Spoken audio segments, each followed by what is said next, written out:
Assalamualaikum warahmatullahi wabarakatuh. Waalaikumsalam Waalaikumsalam warahmatullahi wabarakatuh. warahmatullahi Halo, wabarakatuh. halo, halo, halo teman-teman. Roni, Halo. Meka, Mutia. Hey. Ini udah pada ini kan jam istirahatnya kan, sama kan? Iya, sama dong. Siapa tahu masih ada tugas-tugas yang harus diselesaikan. Aman ya? Aman. Aman. Berarti kita bisa diskusi kayak kemarin-kemarin nih. Oke? Oke. Mantap. Oke. Jadi eh kita diskusi nih teman-teman ya. Cuman diskusi yang kemarin tuh kan kayaknya textbook banget ya, cukup berat gitu kan. Terus kayaknya mungkin suatu hal yang pertama kali kita dapat, kita pelajari, jadi kita kayak masih ngeraba-raba atau apa. Nah, kalau diskusi yang sekarang nih teman-teman, gimana kalau yang lebih ringan, kayak yang relate sama kita, yang nggak terlalu textbook, tapi tetap sesuai sama apa yang kita kerjain atau peran kita nih sebagai CPNS atau ASN di masa depan. Setuju nggak? Setuju, Iya, setuju. ya, setuju. Oke, setuju. Oh iya, sampai lupa nih teman-teman. Gimana nih? Ini nggak berasa udah masuk 10 hari puasa. Pada lancarkah puasa-puasanya? Weh, aman Alhamdulillah. dong. Aman ya. Alhamdulillah. Jadi Walaupun bisa dalam nih. kerja ya, tapi tetaplah puasa dijaga. Semoga berkah. Mantap. Amin, amin. Jadi bisa nyimbangin ya antara puasa, kerja, ataupun hal yang lainnya ya. Oke, oke. Nah, berhubungan tadi tentang ASN ya, teman-teman ya. Kalau kita cerita tentang pengalaman pada saat rekrutmen, atau mungkin cita-cita, kenapa sih kok mau jadi ASN atau jadi PNS gitu ya. Setuju nggak? Iya, boleh. Boleh ya, oke. Nah, kalau emang pada setuju, dan emang relate banget nih sama kita kan, kayak kemarin tuh kita kan semua apply online, terus tesnya juga komputer, sampai pengumuman juga online, pemberkasan online gitu ya. Nah, gimana nih kalau biasa? Ron, gimana nih kalau sharing tentang pengalaman ke CPNS-nya, ke ASN-nya, ataupun hal-hal yang lainnya yang mau di-sharing tentang ke ASN? Silakan. Siap, makasih ya teman-teman. Nih kita sharing lagi nih, mumpung lagi istirahat kan ya. Nah, Yoi. paling aku sih sharingnya paling masalah dulu ya waktu awal-awal kenapa memilih jadi ASN terus ngapain aja sih waktu itu ya. Nah, kebetulan sebenarnya waktu itu 2019 sebelum corona ya, aku tuh masih kerja dan dengar-dengar informasi CPNS buka lagi ya. Dulu kan aku tuh tahunya cuman CPNS ya. Nggak tahu tuh ASN apaan dan CPNS itu apaan, apa beda P3K, apa beda PNS apaan. Nah, mungkin teman-teman ada yang lebih tahu kali ya, nanti ya dijelasin aja.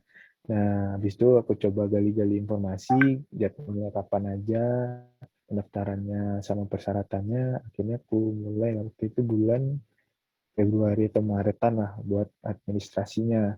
Nah, waktu itu kan masih galau tuh, masih belum tahu ini milih ke apa instansinya apa, terus mau milih posisinya apa, karena kan ternyata CPNS yang tahun 2019 itu sekarang udah sesuai dengan latar belakang pendidikan kita masing-masing, mungkin nggak beda lagi ya sama yang tahun-tahun yang sebelumnya, karena mungkin tahun ini tuh lebih formatnya lebih beda gitu, mungkin lebih kekinian lah gimana kata anak-anak milenial sekarang kali ya.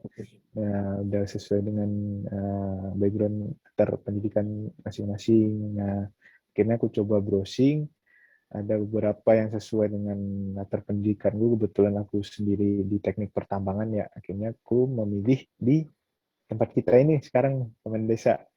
Dan kenapa aku milihnya? Karena emang waktu itu kuota dan kesempatannya lebih besar di sini. Sedangkan di tempat lain tuh mungkin daya apa kuotanya lebih dikit dan daya saingnya mungkin lebih banyak. Akhirnya aku milih di Kemen Desa dan alhamdulillah ya tembus gitu. Dan aku nggak nyangka juga gitu.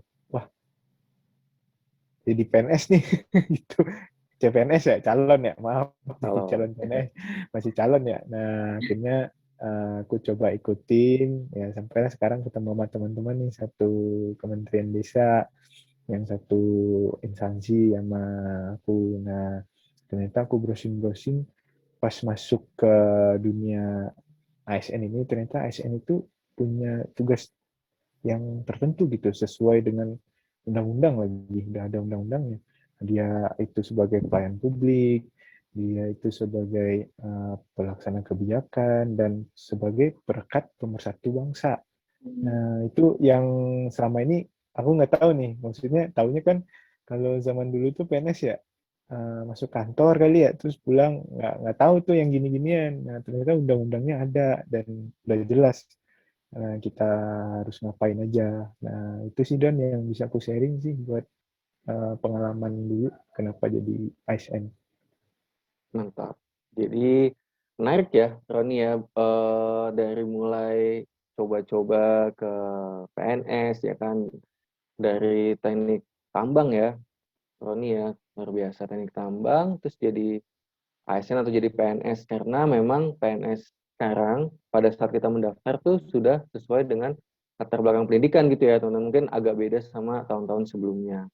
Dan kemudian setelah masuk, Roni juga jadi tahu, oh ternyata kita nih sebagai ASN atau sebagai PNS ke depannya itu melekat tentang undang-undang ya. Jadi harus paham, harus mematuhi tugas dan undang-undang tersebut tadi. Poinnya sangat menarik. Aku juga jadi nambah pengetahuan. Oke. Nah, selanjutnya nih kalau Mutia nih, apa yang mau di-sharing nih tentang ASN, tentang PNS, atau tentang mungkin sama ya tentang rekrutmennya atau tentang tugasnya, gimana nih? Soal ini dulu deh, aku mau cerita pas aku dulu daftar. Jadi ceritanya tuh dulu pas awal tuh mau buat belajar dulu deh yang tahun ini udah nggak yakin bakal lolos, sudah karena masih kerja juga kan. Aku pikir nanti sistemnya akan ribet, akan susah. Ternyata enggak, online semuanya serba digital lah, apa-apa bisa di-upload online, terus ujiannya juga sehari doang kan, CAT waktu itu. Terus habis itu ada SKB-nya juga sesuai bidang, jadi itu selaras sama kerjaanku yang dulu gitu, jadi lebih enak. Jadi kupikir aku yang kayaknya nggak mungkin deh ini lanjut, ternyata alhamdulillahnya bisa sampai sini gitu.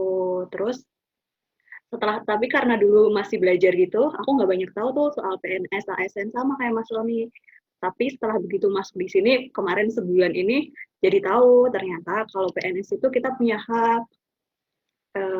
Kalau PNS itu kan bagian dari ASN. Nah, PNS ini punya hak, kita dapat hak gaji, tunjangan, terus dapat fasilitas juga, kita juga dapat cuti, dapat jaminan pensiun, dapat jaminan hari tua, dapat perlindungan, terus dapat pengembangan kompetensi. Nah, tapi di samping hak, ternyata kita tuh juga punya kewajiban. Kita harus setia pada Pancasila, Undang-Undang, NKRI, terus kita juga tetap harus menjaga persatuan dan kesatuan bangsa. Kita harus melaksanakan kebijakan yang dirumuskan pejabat. Kita juga harus mentaati peraturan perundang-undangan. Terus kalau kita menjalankan tugas tuh harus benar-benar tanggung jawab lah, jujur, benar-benar sadar akan pengabdian kita gitu. Kita juga tetap harus menjaga integritas. Dan kita ingatkan dulu harus tanda tangan yang bersedia ditempatkan di mana aja. Itu sih aku baru sadar setelah ini selesai proses gitu. Oke, jadi dimulai dari ketidakyakinan, ya kan? Mencoba PNS, tapi tetap dicoba, tetap belajar aja, tetap diikutin aja, sambil masih kerja gitu ya, Mut ya? Iya. Iya, dan ketolong karena pada saat itu prosesnya adalah online semua dan ibaratnya masih bisa disambilah dengan pekerjaan yang ada, seperti itu. Dan kemudian alhamdulillah masuk, nggak nyangka juga, dan pas masuk ada lagi yang nggak lebih nyangka, ternyata jadi tahu ya hak-hak di PNS tuh tadi yang udah disebutkan Mutia ada macam-macam, dari cuti, ya kan, gaji pokok, tunjangan fasilitas dan sebagainya. Sampai yang mungkin agak di luar ya, atau mungkin agak beda sama di swasta gitu ya. Kita ada kewajiban-kewajiban yang tadi sama kayak Roni, yang harus melekat nih, kita harus paham betul tentang undang-undang, kode etik, peraturan dan sebagainya. Yang ibaratnya nggak cuman bisa dibilang masuk jam 8, pulang jam 5, menyelesaikan tugas. Tapi ada hal-hal yang melekat tadi itu juga. Nah, kalau Meika gimana? Ya, nah kalau aku ini adalah pengalaman kedua aku daftar PNS. Jadi yang pertama itu aku daftar di lembaga yang ada di daerah, kemudian yang sekarang kan kita di pusat ya. Nah itu aku bisa membandingkan nih tempat tesnya, kemudian juga susunan jadwalnya, dan hal-hal lain lah terkait dengan lokasi. Jadi kalau yang di daerah itu tentunya hanya dijadwalkan untuk orang-orang yang mendaftar di sana, dan itu nggak seluruh Indonesia tentunya. Nah, sedangkan yang kita kemarin jadwalannya seluruh Indonesia. Terus juga selama tes, aku juga ikut akun-akun yang ada di BKN, ya, yaitu yang ada di PAN-RB juga. Terus juga aku baru tahu nih kalau ternyata PAN-RB merupakan salah satu lembaga penjamin sistem merit ASN selain Komisi Aparatur Sipil Negara gitu. Terus aku juga sama kayak teman-teman tadi waktu ke kantor kenalan sama pegawai lain, ternyata nggak semuanya PNS, tapi ada yang PPPK juga, yang punya haknya mirip-mirip lah sama kita nih sebagai calon PNS nantinya. Yang bedain cuma jaminan hari tua, terus jaminan perlindungan dan fasilitas. Tapi secara kewajiban dan kode etik tuh masih sama gitu. Oke, menarik ya yang Mas Doni gimana nih, Mas? Kalau aku sih lebih kepada yang mau di-sharing gitu ya, lebih kayak perspektif dulu ya sebelum coba atau masuk ASN tuh kan kayak banyak perspektif atau omongan tuh kalau mau jadi PNS atau ASN kayak harus punya orang dalam ya, punya orang dalam, lewat pintu belakang lah, nggak tahu pintu belakangnya tuh pintu yang mana ya kan, terus harus punya uang gitu kan, nyogok nyogok atau apalah bahasanya aku nggak ngerti. Nah, terus aku coba, ternyata dari awal kita melamar tuh benar-benar transparan ya kayak online, terus mendaftarnya juga sesuai dengan kualifikasi pendidikan atau latar belakang pendidikan dan transparan juga, jadi kuotanya ada berapa, yang diterima berapa tuh memang jelas, nggak ada yang ditutup-tutupi. Terus juga cukup apa ya, ya bisa bilang cukup terkejut dan bangga setelah semuanya online daftarnya, kemudian pas tes langsung aku di Kemendesa itu pakai komputer juga, sistemnya udah kebangun, pas sudah selesai hasilnya langsung keluar, juga pas tes selanjutnya tentang bidang itu benar-benar juga tes bidang, aku kan latar belakangnya manajemen, jadi memang soal yang ditanyain tentang manajemen.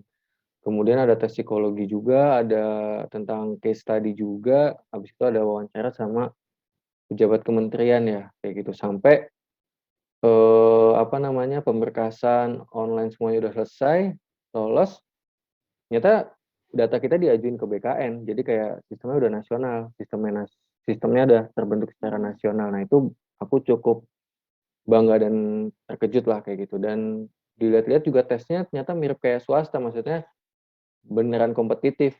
Dari yang ada berapa, cuma diterima berapa, sampai lanjut berapa, itu kayak apa ya, benar-benar aku ngelihatnya di situ perspektif yang dulu udah makin hilang, kemudian juga sistem informasi ASN-nya juga udah semangat mau dibangun, dimana kalau sistem informasi yang lebih baik kan lebih transparan gitu ya.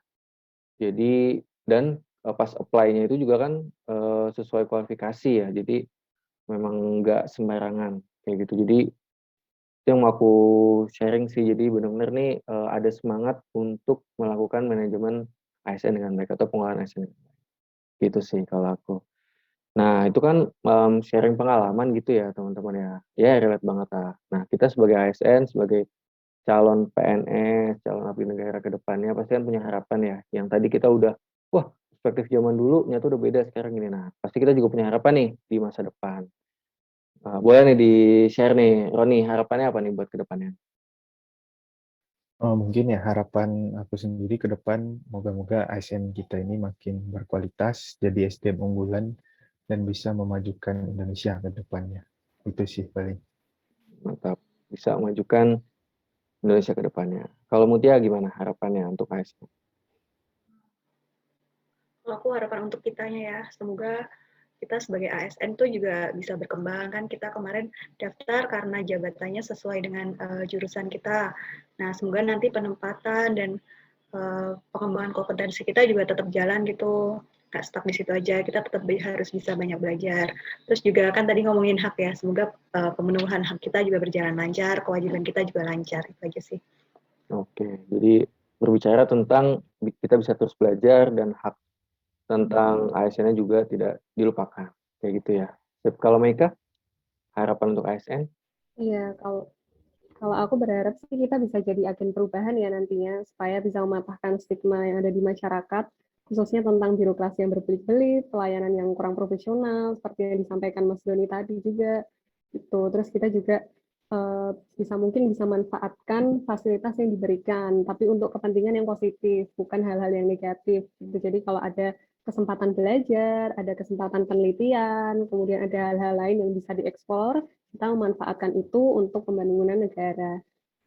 Mantap. Jadi Gitu. kayak apa namanya, agen perubahan sama bisa memanfaatkan fasilitas negara, tapi balik lagi untuk kepentingan bangsa atau kepentingan negara. Ya, Mas Doni gimana nih? Ya, sama nih aku juga punya harapan, mungkin hampir sama kayak teman-teman, hanya melengkapi aja. Harapanku semoga manajemen ASN atau pengelolaan ASN ini bisa di apa namanya dipertahankan dan juga ditingkatkan gitu ya. Karena kan kita memang mendaftar sesuai latar belakang pendidikan dan sebagainya. Kebetulan aku juga dulu kan belajarnya manajemen. Jadi dulu waktu belajar tuh ada teori di mana saat kita menempatkan orang di posisi yang tepat dan sesuai latar belakang yang tepat, seperti itu akan memperbesar kemungkinan organisasi mencapai tujuannya. Jadi nanti organisasi bisa berjalannya lebih cepat dan tujuan organisasi itu juga tercapai atau tujuan Indonesia atau bangsa Indonesia kita nih bisa tercapai dan bisa mengalahkan perspektif yang dulu yang ASN hanya untuk bekerja aja, hanya untuk absen dan lain sebagainya. Wah, mantap, mantap, mantap. Guys, ini kayaknya udah jam 1 deh. Wah, iya. Iya. Iya, udah saatnya masuk lagi nih. Iya, wah nggak berasa ya udah jam 1 lagi. Tadi ya kita sebagai ASN generasi baru, semangat baru, harus mulai menggalakkan disiplin dengan waktu kerja. Kita harus manfaatin waktu kerja, jangan disalahgunakan. Oke deh, Iya. kalau gitu teman-teman, nanti mungkin kita bisa sharing di kesempatan berikutnya ya. Terima kasih teman-teman ya. Nanti kita sambung lagi. Assalamualaikum warahmatullahi wabarakatuh. Waalaikumsalam warahmatullahi wabarakatuh. Waalaikumsalam warahmatullahi wabarakatuh.